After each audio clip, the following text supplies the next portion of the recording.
Praise the Lord. Praise the Lord. Praise the Lord. இயேசுவில் பிரியமானவர்களே,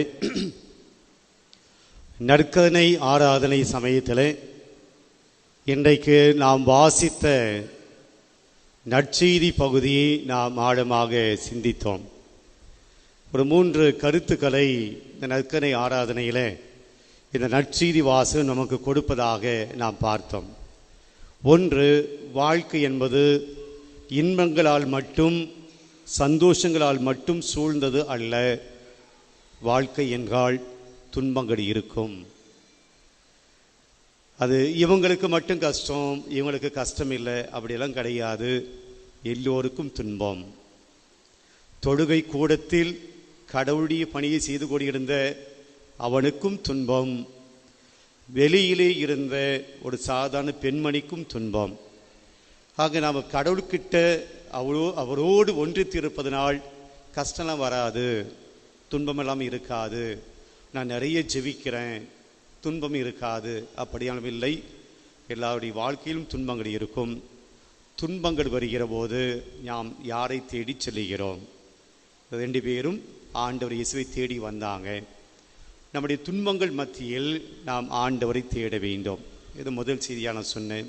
2வது, நம்முடைய வாழ்க்கையில் நம்மால் தீர்த்து கொள்ளக்கூடிய பிரச்சனைகளை நாமே தீர்த்து கொள்ள வேண்டும். இதெல்லாம் கடவுள்கிட்ட போய் கொடுக்கணும் அவசியம் கிடையாது. ஏனென்றால் அந்த பிரச்சனைகளை தீர்த்து கொள்ளக்கூடிய ஞானத்தையும் அறிவையும் நம்முடைய வலிமையும் ஆற்றலையும் ஆண்டவரை கொடுத்திருக்கிறார். ஆனால் நம்முடைய வாழ்க்கையில் தீர்க்க முடியாத பிரச்சனைகள் வருகிற போது அதை கடவுளிடம் கொண்டு போனால் நிச்சயம் கடவுள் அதை நமக்கு செய்து கொடுப்பார். 2 வார்த்தை இங்கே நம்ம பார்க்கிறோம். அந்த மகள் சாகும் தருவாயில் இருந்தாள். அப்போது அதான் கடைசி கட்டம், அதுக்கு மேலே முடியாது. அந்த சூழ்நிலையில் அவங்க அப்பா ஆண்டவர்கிட்ட போகிறார். ஆண்டவரும் அதை செய்கிறார். இந்த பெண் 12 ஆண்டு காலமாய், முதல் ஆண்டிலேயே போகல, 12 ஆண்டு காலமாக உடம்பு சரியில்லாமல் இருந்தால் அவருடைய உடல்நிலை மிக மிக கேடுற்றது. அதுவும் சாகும் தருவாய், முடியாது இனிமே. அப்போ ஆண்டவர்கிட்ட போகிறார், ஆண்டவர் சுகப்படுத்துகிறார். நம்மால் தீர்க்க முடியாத, நம்மால் முடியாத சூழ்நிலையில் நாம் ஆண்டவர்கிட்ட போகிற போது கைவிட மாட்டார். 3வதாக நாம் பார்த்தோம், எல்லாமே நம்முடைய வாழ்க்கையில் முடிஞ்சு போச்சு அப்படின்னு சொல்லி நாம் மனம் தளர்ந்து போகிறோம். நம்முடைய பார்வையில் சில காரியங்கள் முடிந்து போவதாக இருக்கலாம். ஆனால் ஆண்டவருடைய பார்வையில் அது முடியல, இன்னும் இருக்கிறது. 2 பேர் நினச்சாங்க, என் பொண்ணுடைய சாவு வந்துருச்சு, அவ்வளோதான், பொண்ணுடைய வாழ்க்கை முடிஞ்சு போச்சு. இந்த 12 ஆண்டுகள் துன்பப்பட்ட பெண் இனிமேல் வாழ்க்கை முடிஞ்சு போச்சு. 2 பேரும் அவங்களுடைய பார்வையில் வாழ்க்கை முடிஞ்சு போச்சு. ஆனால் இயேசுனுடைய பார்வையில் அது முடியல. ஒருவேளை உங்களுடைய வாழ்க்கையில் கூட அவள் தான் லைஃப், அவள் தான் என் குடும்பம், அவள் தான் என் பொண்ணுடைய வாழ்க்கை, அவள் தான் என் பையனுடைய வாழ்க்கை, என் பிஸ்னஸ் அவள் தான். எனக்கு ஆண்டவர் சொல்ல முடியல, நான் கூட இருக்கிறேன். இதைத்தான் நம்ம நற்கருணை ஆராதனை சிந்தித்தோம். இன்றைக்கு முதல் வாசகத்தில் இருந்து ஒரே ஒரு செய்தியை சொல்லி நான் நிறைவு செய்கிறேன். ஒரு அற்புதமான ஒரு வாசகத்தை நாம் வாசித்திருக்கிறோம். ஆனால் அது பிட்டாக கொடுத்துருந்தாங்க. இன்றைக்கு முதல் வாசகம் தொடர்ச்சியாக நமக்கு கொடுக்கல. 18ஆம் அதிகாரத்தில் அங்கே 19ஆம் அதிகாரத்தினுடைய தொடக்கத்தில் அது கொடுத்துருக்காங்க. அது நாம் ஒன்றா சேர்ந்து படித்தால்தான் அந்த வாசகத்தினுடைய அருமை நமக்கு புரியும். பிரியமானவர்களே, இன்றைக்கு கடைசியாக இன்றைய முதல் வாசகத்தில் நான் படித்த வார்த்தை, தாவீது இப்படியாக சொல்கிறார், என் மகன் அப்சலோமே, என் மகன் அப்சலோமே, உனக்கு பதில் நான் இறந்திருக்கலாமே. அப்சலோமே, என் மகனே என்று கதறிக்கொண்டே அவர் வாயிலின் மாடி அறைக்கு சென்றார். என்ன நடந்துச்சு? பிரியமானவர்களே, தாவீதுக்கு 2 மகன்கள். ஒருவன் பெயர் அப்சலோம், இன்னொருவனுடைய பெயர் அம்னோன். 2 பேர். அப்சலோமுடைய தங்கை அல்லது சகோதரி தாமார். அப்சலோமினுடைய சகோதரன் அம்னோன். இன்னைக்கு இந்த கலாச்சாரம் நம்முடைய இதில் இல்லை, ஆனால் யூத மதத்தில் இந்த கலாச்சாரம் இருந்தது. அப்சலோமினுடைய தங்கையை அப்சலோமினுடைய தம்பி அவளை ஆசைப்படுகிறாள். தாமாறு அவள் மீது காமம் கொள்கிறான். யாரு? அம்மோன். அண்ணன் தம்பிங்க தங்கச்சிங்க இந்த உறவு எப்படி அந்த காலத்தில்? ஏனென்றால் தாவீது ஒரு மனைவி அல்ல, நிறைய மனைவிகள். அப்போது ஒவ்வொருக்கும் பிறந்தவர்கள் தனித்தனியாக. அப்சலோம் அவருடைய சகோதரியை அம்னோன் தன்வயப்படுத்துகிறான், ஏமாற்றி தாமாரை அவர் கற்பழிக்கிறான்.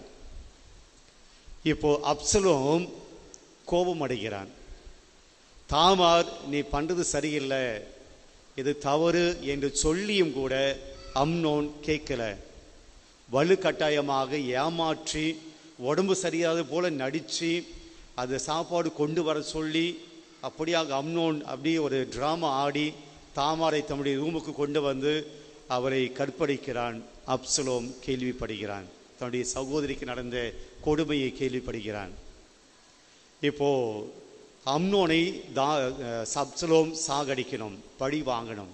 தன்னுடைய சகோதரிக்கு செய்த அந்த கொடுமைக்கு பழி வாங்கணும். ஸ்ட்ரைட்டாக பழி வாங்க முடியாது. சகோதரன் தாவீது மன்னனாக இருக்கிறார்.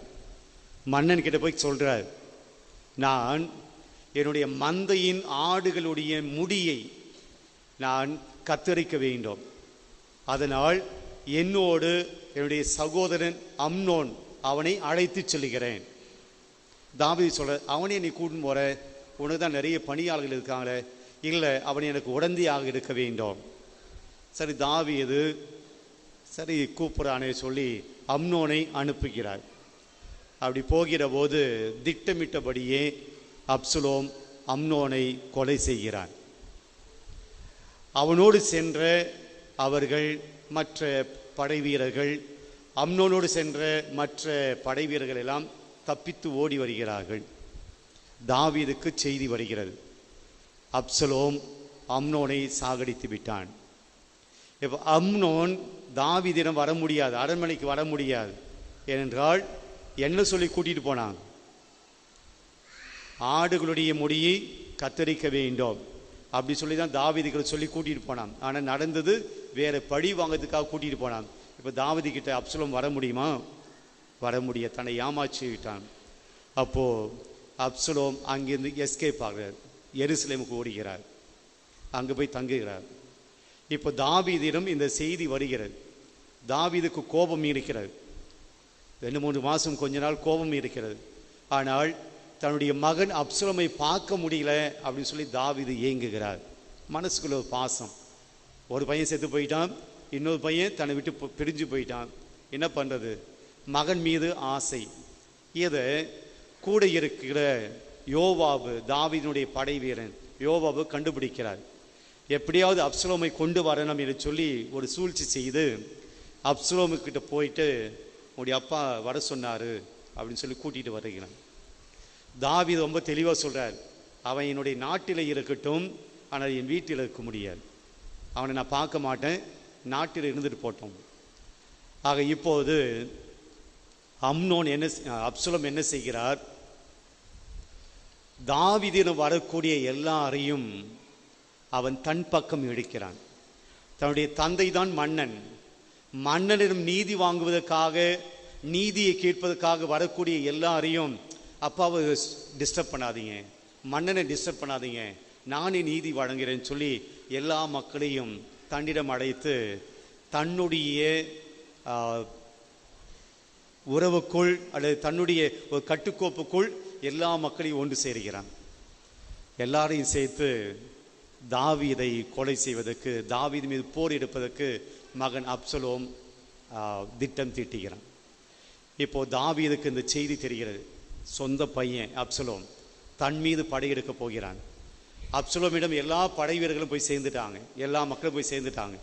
எனவே தாவீது தன்னுடைய அரண்மனையிலிருந்து தப்பித்து ஓடுகிறான், மகனுக்கு பயந்து தப்பித்து ஓடுகிறான். தாவீது மிகப்பெரிய மன்னன், நிறைய நாடுகளை கைப்பற்றியவன். ஆனால் இப்போ எல்லாமே யார் கூட இருக்கிறாங்க? அப்சலோம் கூட இருக்கிறாங்க. அவன் எதிர்த்து என்னால் போர் செய்ய முடியாது, தன்னோடு இருக்கிறவர்களை அடைத்து கொண்டு ஓடுகிறார், தப்பித்துக் கொள்கிறார். வேறொரு பாலைவனத்துக்கு போயிட்டு அங்கே இருக்கிறார். இப்போ அப்சலோம் தாவீது மீது படையெடுக்கிறான். இப்போ 2 பேரும், தாவீதினுடைய படை கொஞ்சம் இருக்கிறது, ஆனால் அப்சலோமுடைய படை அதிகமாக 2 பேரும் போர் செய்கிறார்கள். அந்த கான்டெக்ட் தான் இன்னைக்கு நம்ம முதல் வாசகத்தில் வாசித்தோம்.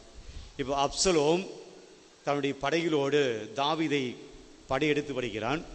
அது ஒரு காட்டுக்குள்ளே நடக்கக்கூடிய ஒரு போர். நிறைய பேர் மடிந்து போகிறார்கள். இந்த தாவீதினுடைய ஆட்களை துரத்தி கொண்டு அப்சலோம் குதிரையில் வர கோவேரி கழுதில் வருகிறார். அப்படி வருகிற போதுதான், அந்த வேகமாக வருகிற போது அந்த அப்சலோமுடைய தலை எங்கே மாட்டிக்கொள்கிறது?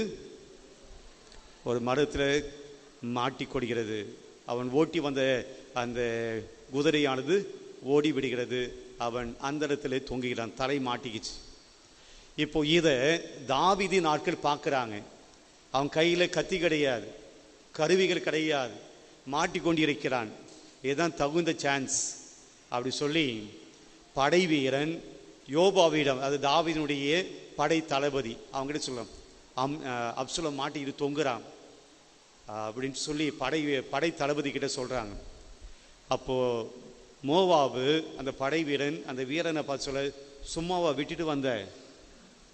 அப்போ படை வீரன் சொல்லுகிறான் அந்த தளபதியிடம், தாவீது என்ன சொல்லியிருக்காரு, நாம் படைக்கு போகிற போது நாம் என்ன நடந்தாலும் பரவாயில்ல, என் மகன் அப்சலோமை நீங்கள் சாகடிக்கக்கூடாது, போரிலே என்னுடைய மகனை சாகடிக்கக்கூடாது அப்படின்னு தாவீது சொன்னதுனால நான் அவர் ஒன்றும் செய்யலை. அவர் தொங்கிட்டு இருக்காரு, இன்னும் தொங்கிட்டு தான் இருக்கிறார். இப்போ யோவாப் என்ன செய்கிறார்? அவர் போகிறார். போயிட்டு 3 ஈட்டியை எடுத்து அப்படியே அப்சலோமை கொலை செய்கிறான். இந்த செய்தியை தான் தாவீதிடம் இன்னைக்கு கொண்டு வருகிறான். கொண்டு வந்துட்டு அவன் ஓடி வரதை பார்த்து தாவீது சொல்ல, ஒரு நல்ல செய்தியாக இருக்குமோ அப்படின்னு சொல்லி. ஆக்சுவலாக அது நல்ல செய்தியே கெட்ட செய்தியா? தாவீதுக்கு கெட்ட செய்தி. நம்ம வாழ்க்கையில் நடந்தது கெட்ட செய்தியா? நம்மளை ஏமாற்றி நமக்கு துரோகம் பண்ணி அவன் செத்து போகிறான்னா அது நமக்கு நல்ல செய்தியே கெட்ட செய்தியா? அது நமக்கு நல்ல செய்தி. பிரியமானவர்களே, தாவீது தன்னுடைய மகனை கொல்லக்கூடாது அப்படின்னு சொல்லி வச்சதுனால வீரன் கொல்லலை, ஆனால் படை தளபதி போய் கொண்டுட்டு வரான். வந்த செய்தியை சொல்லிக்கிற போது தாவீது சொல்ற, அப்சலோமே உனக்கு பதிலாக நான் செத்துருக்கலாமே. பிரியமானவர்களே, தாவீதினுடைய மனசு பாருங்க. சவுலுக்கும் தாவீதுக்கும் பிரச்சனை. சவுல் தாவீதை கொலை செய்யறதுக்கு என்னெல்லாம் திட்டம் தீட்டார், ஓட ஓட விரட்டார் சவுல் தாவீதை. தாவீது ஓடி ஓடி போய் ஒளிகிறார். கடைசியில் ஒரு குகையில் வந்து தாவீது இருக்கிறார். சவுல் தனியாக மாட்டிக்கிறார். சவுல் தாவீது தன்னுடைய படை வீரர்களோடு இருக்கிறார். அந்த குகையில் ஒளிஞ்சிட்டு இருக்கார். சவுல் தனியாக வந்து மாட்டிக்கிறார். அப்போ தாவீதுடைய ஆட்கள் தாவீது கிட்ட சொல்லுவாங்க, இதுதான் கடவுள் நம்ம கொடுத்த நேரம். நம்முடைய பகைவன் மன்னன் சவுல் இன்னைக்கு உங்கள் கையில் கொடுத்து இருக்கிற ஆண்டு சாகடிச்சிடுங்க. அவன் தான் உங்களை சாகடிக்குன்னு சொல்லி துடிச்சு நிற்கிறான். நீங்கள் தப்பு எதுவும் பண்ணலை, ஆனாலும் உங்களை சாகடிக்கு சவுல் துடிச்சு நிற்கிறான். அப்போ தாவீது சொல்லுவார், ஆண்டவரால் அபிஷேகம் செய்யப்பட்ட சவுலின் மீது நாம் கை வைக்கக்கூடாது. தன்னை கொலை செய்ய வந்த சவுலை ஆண்டவர் தனியாக கொடுக்கிறார். அல்வா போல சாகடிச்சிருக்கலாம். ஆனால் தாவீது சொல்றாரு, ஆண்டவரால் அபிஷேகம் செய்யப்பட்டவர், நான் மீது கை வைக்கக்கூடாது, நீங்களும் கை வைக்கக்கூடாது. அங்கே சவுல் தாவீது நடந்து கொண்ட விதம், தன்னை சாகடிச்சவனை கூட மன்னிக்கக்கூடிய தாவீது. இங்கே தனக்கு எதிராக தன்னுடைய ஆட்களை கவர்ந்து தாவீதுக்கு துரோகம் செய்த அப்சலோம் தனக்கு எதிராக போர் செய்கிறான். ஓட ஓட தாவீது தன்னுடைய நாட்டை விட்டு ஓட வேண்டிய சூழலுக்கு தன்னுடைய மகன் அப்சலோம் கொண்டு வருகிறான். நம்பிக்கை துரோகம். இப்போ அப்சலோம் அங்கே தனியாக மாட்டிட்டு இருக்கான். தன்னுடைய படை வீரருக்கு சொல்றாரு, என்னுடைய மகனை மட்டும் கொல்லாதீங்க. தாவீதுனுடைய மனசை பாருங்க. இப்போ அவனை தாவீதுக்கு தெரியாமல் சாகடிச்சிட்டாங்க, அப்சலோமை சாகடிச்சிட்டாங்க.